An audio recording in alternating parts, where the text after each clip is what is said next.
আসরে ও একবার হরি বল হরি বল বলে গৌরাইশ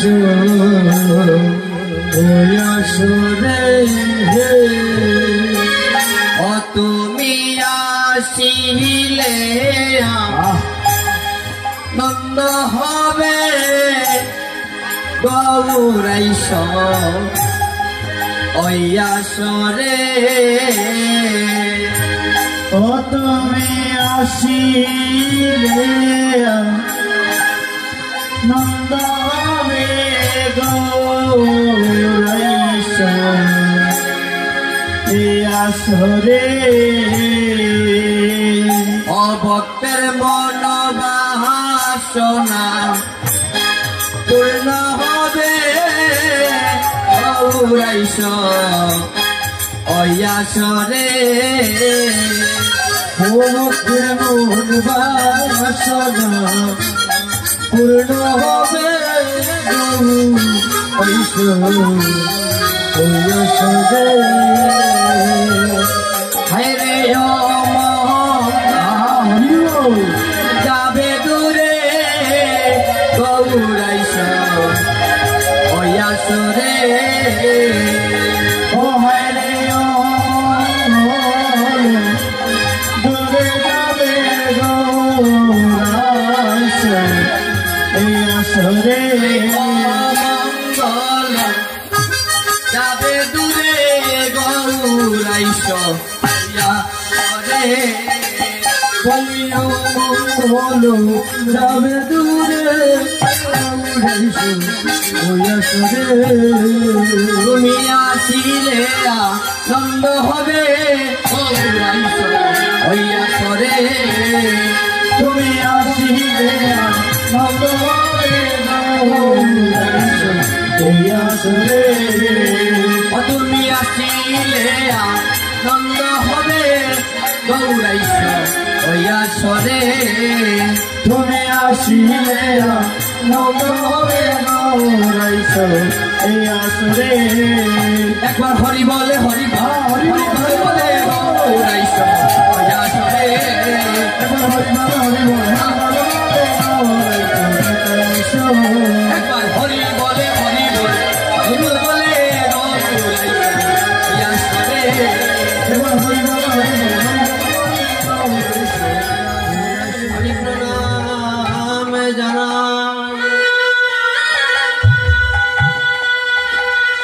আমি প্রণাম জানাই বিশ্ব ব্রহ্মাণ্ডের মালিক পরমেশ্বর ভগবান শ্রীকৃষ্ণের আতুল রঙ্গা চরণে আমি প্রণাম জানাই আমার আদি পিতা মাতার রাতুল রঙ্গা চরণে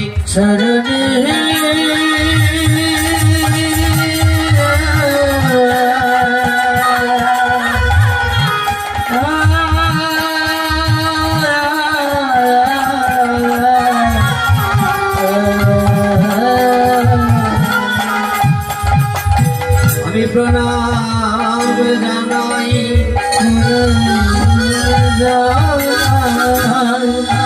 আমি প্রণাম জানাই আমার দয়াল গুরুদেবের রাতুল রঙ্গা চরণে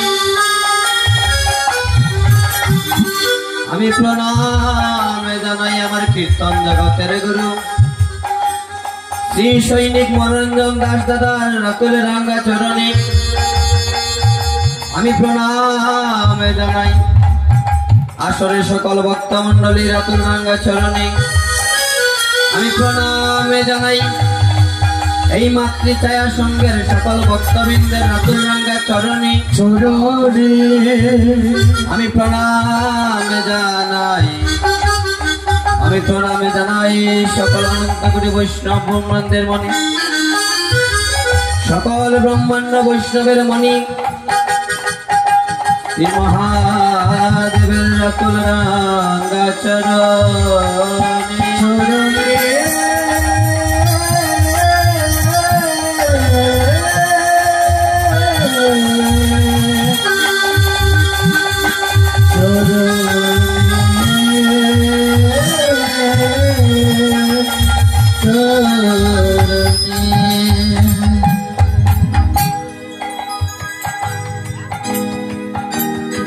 आज राजनगर थानाधीन मुंशीबाजार बाजार संलग्न खोलागांव ग्रामे मातृछाया संघेर उद्योगे आज साधु संघ आज के प्रेमेर बाजार बसानो हयेछे। प्रथमेই আমি কৃতজ্ঞতা প্রকাশ করছি উনাদের কাছে যারা এই আমার মতো নর্দমার কীটকে আমার মতো নরকের কীটকে এখানে আমন্ত্রণ করেছে। এই গ্রামের দুটি ছোট ভাই শিকুল বাদক সিলেটের বিশিষ্ট শিকুল বাদক সৌরভ তার মাধ্যমে আমার এখানে আসা আরেকটা ছোট ভাই অর্পণ সুললিত কণ্ঠের অধিকারী যদিও তারা আজকে এখানে নেই কীর্তনে আছে তাদের মাধ্যমে আমার এখানে আসা। তবে এখানে দুটি কৃষ্ণ কথা দুটি গৌর কথা বলবো বলে আপনারা আমাকে আমন্ত্রণ জানিয়েছেন, কিন্তু কৃষ্ণ কথা গৌর কথা বলার মতো সাধ্য আমার নেই। আমি শিশু অল্পমতি অল্প জ্ঞান অল্প বুদ্ধি অল্প বয়স নিয়ে দাঁড়িয়ে আছি আপনাদের সম্মুখে। চতুর্মুখী ব্রহ্মা ভগবানের লীলা কথা লিখতে লিখতে শেষ করতে পারলেন না। পঞ্চমুখী শিব পঞ্চমুখে বলে গোবিন্দের লীলা কথা শেষ করতে পারলেন না। যখন চতুর্মুখী ব্রহ্মা চতুর্মুখে বলে গোবিন্দের লীলা শেষ করতে পারলেন না, তখন লিখতে শুরু করলেন। চতুর্মুখী ব্রহ্মা যখন লিখতে লিখতে গোবিন্দের লীলা কথা শেষ করতে পারলেন না, তখন ব্রহ্ম সংহিতার প্রথম পৃষ্ঠার উপরের লাইনে লিখলেন ঈশ্বর পরম কৃষ্ণ সচিদানন্দ বিগ্রহ অনাদিরাধি গোবিন্দ সর্ব কারণের কারণ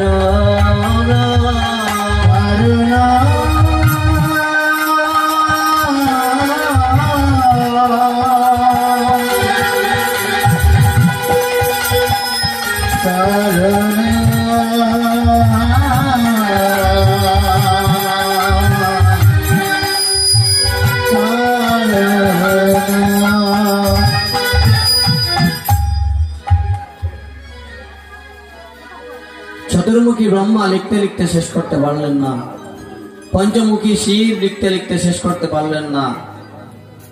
আর আমি এই অদম কিভাবে আপনাদের কাছে কৃষ্ণ কথা বলবো, গৌর কথা বলবো? তারপরও শুনেছি এই আসরে আসিলে নাকি ভক্ত সঙ্গ করিলে নাকি বুবাই কথা বলিতে পারে, ভক্ত সঙ্গ করিলে নাকি ঘোড়ায় হাঁটিতে পারে। যদি বুবাই কথা বলিতে পারে আর যদি কুড়ায় হাঁটিতে পারে গো, তাহলে আপনাদের মতো সাধুগুরু বৈষ্ণবের যদি কৃপা হয় আর যদি আপনাদের মতো সাধুগুরু বৈষ্ণবের চরণধুলি আমার মস্তকে ধারণ করতে পারি, হয়তো দুই একটি কৃষ্ণ কথা বলতে পারবো। আজ সরস্বতী পূজা উপলক্ষে এখানে আমরা এসেছি কৃষ্ণ কথা শুনবো, কিন্তু আজ যে আমরা সরস্বতী পূজা এসেছি, সবাই অঞ্জলি নেওয়ার সময় বলেছি মা বিদ্যা দেহি, আমাকে বিদ্যা দাও। সবাই কিন্তু একই মনোভাব নিয়ে এসেছি। আমাদের বাংলাদেশে সবচাইতে বেশি পূজা হয় সরস্বতী পূজা। এই গ্রামের মধ্যে মনে হয় 3টা না 5টা পূজা। তাহলে গ্রামের মধ্যে যদি 5টা পূজা হয়, তাহলে শহরের মধ্যে কয়টা পূজা আছে? এখন সবাই শুধু মায়ের কাছে বিদ্যা চায়। মায়ের কাছে অটাল বিদ্যা আছে, কিন্তু সবাই চাইলে পাওয়া যাবে। আমার মতো যারা ঠকাঠকি করিয়া লেখাপড়া করছে তারার দ্বারা হইতো না। থানি দুনিয়া বাংলা হয়েছি 33, ইংরেজি গুণা 32 হয়েছি, 12.5 দিছ, 33 দিয়ে দিছে, নাহলে 5 করা সম্ভব আছে না। আমার মতো যারা তারা মার সরস্বতী দিতে নাই, কেন দিতে নাই? আমার মতো যারা আছেন তারা সারা বছর পড়েন না, আর পরীক্ষার রায় আগের দিন রায় 3টা 4টা পর্যন্ত চলে বেদুম দুলালো তা করছে তুমি বইও কিনছে না। যদি এখন সরস্বতীর কাছে যদি আপনি না পড়িয়া কই মাগো ফার্স্ট করিয়া দাও, আমি যদি A+ পাই, আগামী বছর পূজার সময় 1 কেজি আপেল দিব। আর ওই সময় আগামী বছর পূজার সময় কেন মনে থাকে না, কিন্তু পরবর্তী সময় পরীক্ষা হইয়া আগে যদি দিলাইতাম তে ভালো আছিল। আগে আপেলের কেজি আছিল 80 টাকা, এখন 220 টাকা। তো আমার কথা হচ্ছে, মূল বিষয়টা হচ্ছে আমরা যে দেবতার কাছে যাই চাই না কেন, আপনাকে চাইতে হবে না। আপনি যদি তাকে সমর্পণ করে ডাকেন, তার কাছে সবকিছু আত্মনিবেদন করেন, তখন তার কাছে আর চাওয়া লাগবে না। আপনার কাজটুকু আপনি করবেন, দেখবেন আপনি পেয়ে গেছেন। তাহলে মা সরস্বতীর কাছে আপনি লেখাপড়া করেন মনোযোগ দিয়ে, আর মা সরস্বতীকে আপনি স্মরণ রাখেন, দেখবেন আপনি এমনি পেয়ে গেছেন। কিন্তু যদি না পড়ে, ওই যে মা সরস্বতীর কাছে বই দেওয়া হয়েছে, কিন্তু তাই ঢুকিয়া বইতে নাই, তাই সইয়া কাম হইতো না। যদি আপনি না পড়েন, আপনার পড়তে হইব। শুধু সরস্বতী মানা, যে কোনো দেবদেবী, আপনি তাকে হৃদয় থেকে ডাকুন, তাকে আপনি উপলব্ধি করুন, তার চরণে সবকিছু সমর্পণ করে দেন, দেখবেন আজান আর মনে হয় একটু সাউন্ডটা হালকা কমে আসবে, ঠিক আছে নি? আপনি সবকিছু সমর্পণ করে দেন। তো আজ যে কারণে আমরা এসেছি,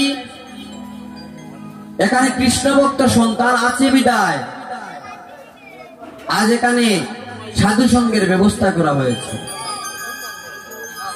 যারা এই মাতৃছায়ার সঙ্গে আছে, সবাই এক একজন কৃষ্ণ ভক্ত সন্তান, এক একজন মাতৃভক্ত সন্তান। যদি কৃষ্ণ ভক্ত সন্তান হয় আর যদি মাতৃভক্ত সন্তান হয়, তাহলে তারাই একমাত্র সাধু সঙ্গের বাজার বসাতে পারে। আমাদের মৌলভীবাজার জেলায় আজ হাজার হাজার পুজো হচ্ছে, কয় জায়গায় কীর্তন হচ্ছে। আপনার গ্রামে কয়টা পুজো হচ্ছে, কয় জায়গায় কীর্তন হচ্ছে? দেখবেন গিয়া শুধু ডিজে খালি হত্যা মারাও।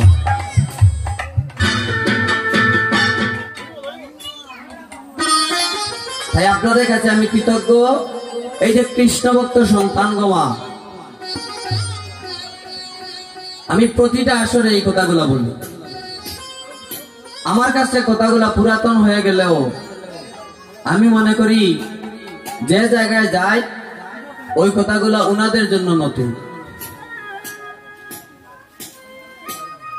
আপনারা কৃষ্ণ ভক্ত সন্তান দিয়েছেন বিদায়, আর আপনারা কৃষ্ণ ভক্ত বিদায় আজ আপনাদের সন্তানরা এখানে এসেছে। পরবর্তী প্রজন্মে যারা মা হবেন গো, দেখবেন বর্তমানের মা যারা আছে, আপনার সন্তান একটা মেয়ের যখন বিবাহ হয় তখন কিন্তু ওই মেয়ের মামার বাড়ি জিজ্ঞেস করা হয় কোথায়, ওই মেয়ের মামার বাড়ি কোথায় ওইটা আগে জিজ্ঞেস করা হয়। কারণ ওই মেয়ের মার চরিত্র কেমন ছিল, ওই মেয়ের মায়ের মার চরিত্র কেমন ছিল, ওইটা দেখেই কিন্তু বিবাহ দেওয়া হয়। তাহলে যদি গাছ ভালো থাকে ফল ভালো আসবে। তাই গো মা, আপনারা যারা নতুন প্রজন্মের মা হবেন, আপনাদের কাছে একটা নিবেদন গো মা, আপনারা কৃষ্ণ ভক্ত সন্তান দিবেন। তাহলে কৃষ্ণ ভক্ত সন্তান কিভাবে দিবেন? টাকাও লাগবে না, পয়সাও লাগবে না,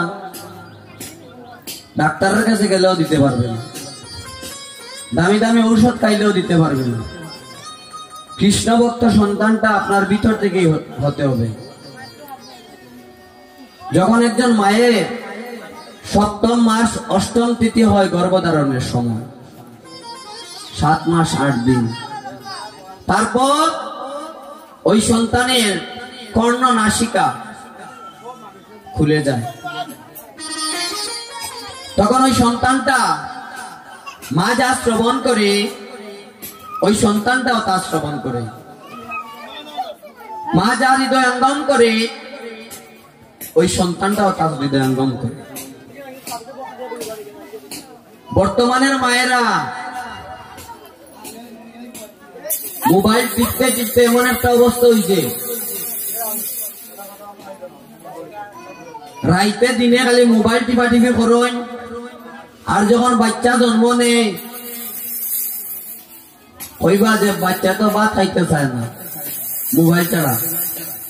দুষ্টি বাচ্চা, দুষ্ট মার পেট্রোল লইয়া সময় থাকতে সময় খালি টিপা টিপি করছই, স্টার জলসা স্টার মুভি কিলা গরো ফেস লাগানি যায় হতা দেখছই, তখন বাচ্চা ভালো হইব কিভাবে? এই বাচ্চা তো মোবাইল ছাড়া ভাত খাইতই না। ওই সময় গো মা, ওই ইন্ডিয়ান চ্যানেলের এগুলা না দেখিয়া কৃষ্ণ কথা শুনবা, ভাগবত আলোচনা শুনবা, গীতা পাঠ শুনবা, তাহলে আপনার সন্তান কৃষ্ণ ভক্ত হইবই হইব।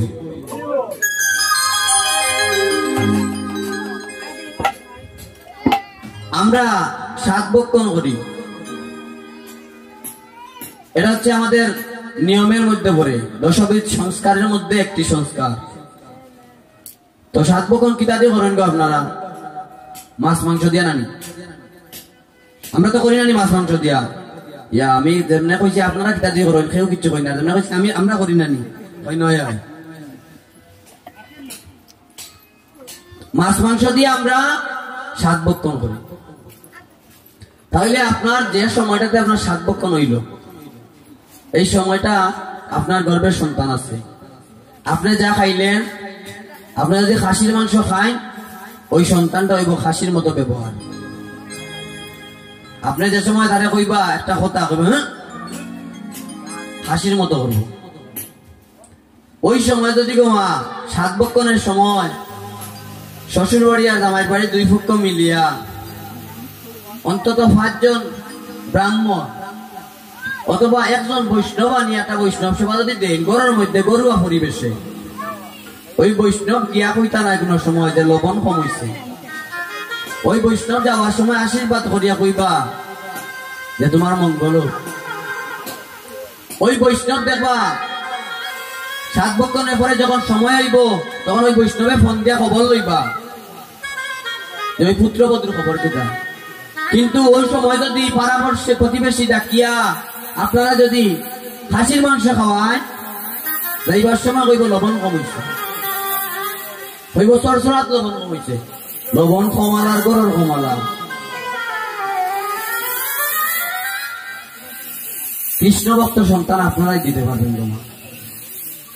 আপনাদের কাছে একটা অনুরোধ, যারা শাশুড়ি আছেন তাদের কাছেও আমার একটা অনুরোধ, আপনারাই সম্ভব আপনার বৌমার গর্বের কৃষ্ণের বস্ত্র সন্তান আসার আপনারাই পারবেন জমা। আমি একটু উচিত উচিত কথা কই দেখিয়া, যে এলাকায় একবার যাই ওই এলাকায় দিতে পারা যাইতাম পারি না। বায়না করেন না, বায়না করেন না দেখিয়া আমিও কই ঠিক আছে, বায়না করিয়া দিয়ে কীর্তন দিতাম পারি না, সে তো এটা সরম। আমি যেহেতু চাকরি করি, যার কীর্তন আইলো না আইলো নাই বলা, তার উচিত কথা কইব।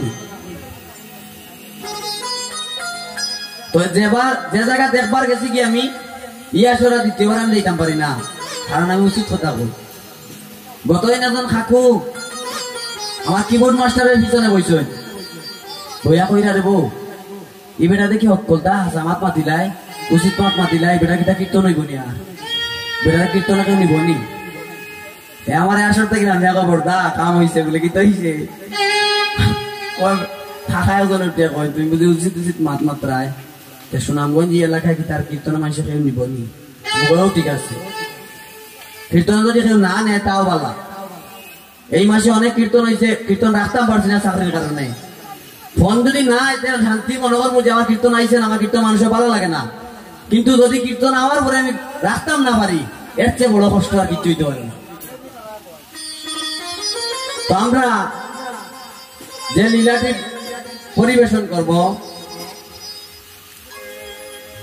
সেটা হচ্ছে সুবল মিলন। রাধারানীর সনে আমার গোবিন্দের সুবল বেশে মিলন হবে। আপনারা এই কথাগুলা গোমা প্রতিটা জায়গায় শুনেন, লীলার কথা একটাই, যত পদাকর্তাই আছেন না কেন সব লীলার কথাই এক, কিন্তু যে কথাগুলো এক্সট্রা বলা হবে ওইটাই আপনারা শিখতে পারবেন, আমিও শিখতে পারবো আপনাদের কাছ থেকে। দেখবেন আমাদের ঠাকুরঘরের মধ্যে শিবকুশা থাকে, তাকে না নি? ওই শিবকুশা না তাকিয়া যদি একটা বাটির মধ্যে লড়াইতো তাও তৈতো। আচ্ছা, শিবকুশা আছে, ঠাকুরদা দেখা যায় ওই শিবকুশার মধ্যে পানি লইয়া ওই শিবকুশা থেকে পানি লইয়া অন্য জায়গার দেয়। তাহলে শিবকুশার পানিটা কি তার পানি? অবশ্যই তো আমরা টিউবওয়েলের পানি বা পুকুরের পানি দেবো, ঠিক না? কিন্তু এখানে টিউবওয়েলের পানিও না, এখানে পুকুরের পানিও না। পঞ্চতীর্থের পানি রে, পঞ্চতীর্থের জল রে ওই শিবকুশার মধ্যে আহ্বান করা হয়। পঞ্চতীর্থের জল ওই শিবকুশার মধ্যে আহ্বান করা হয়। তাহলে চিন্তা করেন আমাদের সনাতন ধর্ম, যে পঞ্চতীর্থরে আহ্বান করিয়া ওইখানে জল আনা হয়, আর ওই জল দিয়ে আমরা ভগবানের নিবেদন করি। এটা হলো আমাদের সনাতন ধর্ম। বর্তমানে কিছু বিষয় আছে যেগুলা মানা যায় না।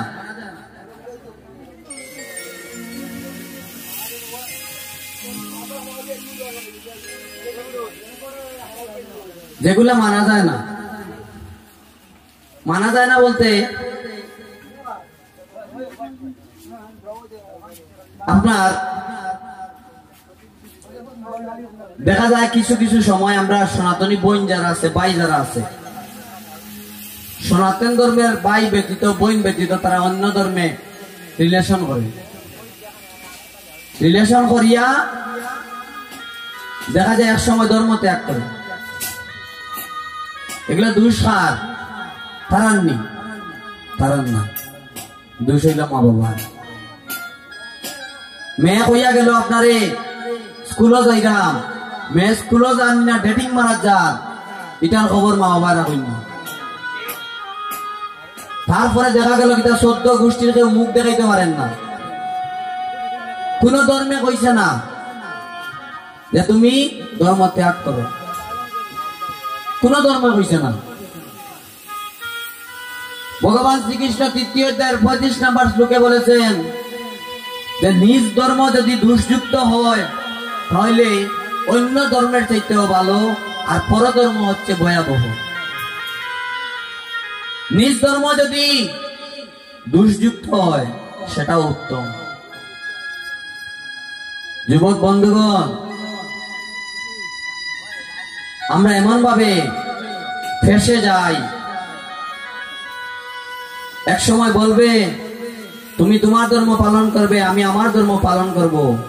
যখন একটা পর্যায়ে চলে যায় তখন বলবে না, কনভার্ট হতেই হবে। তখন কনভার্ট হয়ে যায়। একটা সে হচ্ছে একটা কুলাঙ্গার সন্তান। যে মা গর্ভে ধারণ করেছিল ওই মায়ের জানি কত কষ্টে দিনকাল যাচ্ছে, কিন্তু ওই ছেলে একবারও মার কথা চিন্তা করলো না। অনেক অনেক সন্তান আছে যারা ধর্ম ত্যাগ করে। আমাদের সনাতনীদের মধ্যে একতা নাই। নাম বলবো না, আমাদের এই আশেপাশে একটা জায়গায় আমি অধিবাসে গেলাম। যাওয়ার পরে যিনি রঘুনন্দন, উনাকে বললাম যে আপনার মা কোথায়, আপনার বাবা কোথায়, আপনার স্ত্রী কোথায়? উনি বললেন দাদা আমার মা আসবেন না। কেন আসবেন না? অসুস্থ। তারপর বললাম আপনার ভাই কোথায়? তো বলছেন যে ভাই অসুস্থ। এক পর্যায়ে আমি খবর নিয়ে দেখলাম উনি হচ্ছে বড় ভাই, উনার আরো 3 ভাই আছে, 4 ভাই আছে। ওর 4 ভাই হচ্ছে আলাদা, উনি হচ্ছে বড় ভাই। উনি ওই বাড়ির মেইন বাড়ি থেকে আরেকটা বাড়ি বানাইছেন, এবং উনি বড় ভাই, উনার কিছু নাই। উনি সারা জীবন ভাইদের জন্য করেছেন, উনার কিছু নাই। এখন মা হচ্ছেন 2 নম্বর ভাইয়ের কাছে। আর ওই মাকে যখন বলা হয়েছে যে উনি আসার জন্য, উনাদের ওই 4 ভাইয়ের মধ্যে কিন্তু উনার সাথে কোনো ভালো সম্পর্ক নাই। তারপরে উনি যেহেতু এই গ্রামের পঞ্চায়েতের মাধ্যমে উনাকে রঘুনন্দন দেওয়া হয়েছে, সেই হিসাবে উনার জামাই বললেন বাবা এক কাজ করেন, হরিনাম সংকীর্তন যদি দান করতে হয় তাহলে আত্ম অভিমান, গরিমা, সবকিছু অহংকার ত্যাগ করে তারপরে করতে হবে। আপনি এক কাজ করেন, যা করেছেন করেছেন, যা আপনাদের মধ্যে হয়েছে হয়েছে, কিন্তু বাবা যেহেতু আগামীকাল আপনি, আজকে থেকে আপনি রঘুনন্দন, আপনি একবার আপনার মায়ের কাছে যান, আপনার ভাইদের কাছে যান, গিয়ে বলবেন যা হয়েছে হয়েছে, তোরা মাকে দে, আমি মাকে নিয়ে শিবাসন বনে যাব। উনি গেলেন, যাওয়ার পরে রিকোয়েস্ট করলেন, কিন্তু হলো না। ওই মা কেন আসলেন না জানেন? আরামে থাকার লাগিয়া। ওই বড় ছেলেটা তো গরিব, এর মাঝে আইলে ঠিক মতো বড় বড় মাছের পিস খাইতে পারতা নাই। আর ওই ফুলা তো ধনী, ওই ফুলা খাওয়াইতে পারবো পালা, এর লাগি তাই নি ফুয়ার কাছ থেকে আইতে পারতা নাই। আর 2 নম্বর ফুয়া খবর কিতা যে তোমার যদি যাওয়ার ইচ্ছা থাকে তুমি যাওগে। ওই মা ফুয়ারে ফালাই যাওয়াইতা নাই, এখানে আইলে তাই বড় বড় মাছের পিস খাইতে নাই। এখন এই মায়ের গর্ভে দেখা কতটুকু ভালো সন্তান হইতে পারে?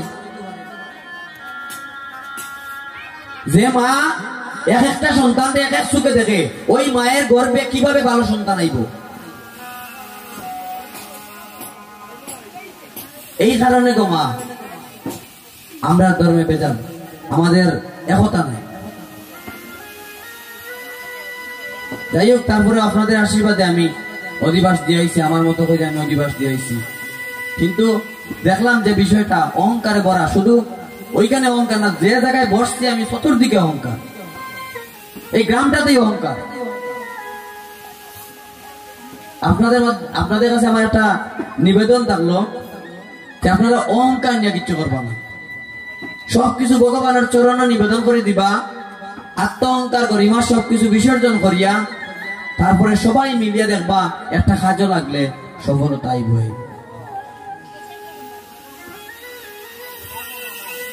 আমাদের সময়ও সংকীর্ণ, আমাদের আসর হচ্ছে 4টা পর্যন্ত। আর এমন একটা দিনে আমি এসেছি যেখানে গ্রামের মধ্যে অনেক ভক্তবৃন্দ আছে, কিন্তু কেউ কলেজে, আবার কেউ স্কুলে, আবার দেখা যায় যে আজকে দেখা করার একটা দিন, আজকে বেতালা একটা দিন পড়ে গেছে, বুঝছেন? বড় বিপদ, আমিও আছি। চান্সে দেখো আজকে এমন একটা দিন ভগবান আমার আনছুন, আমি ভক্তবৃন্দ পাইলাম না। তারপরেও বহিরঙ্গ ভক্ত নিয়ে নর্তন আর কীর্তন, আর অন্তরঙ্গ ভক্ত নিয়ে গৌর করেন প্রেম আস্বাদন। আমি এই অন্তরঙ্গ কয়েকজন ভক্তকে নিয়ে প্রেম আস্বাদন করবো। কিতা কম আসি, কিতা হইল আইয়ো রে ভালো নাইলা আমার বাড়ি বাক্কা দূরে ডর করে।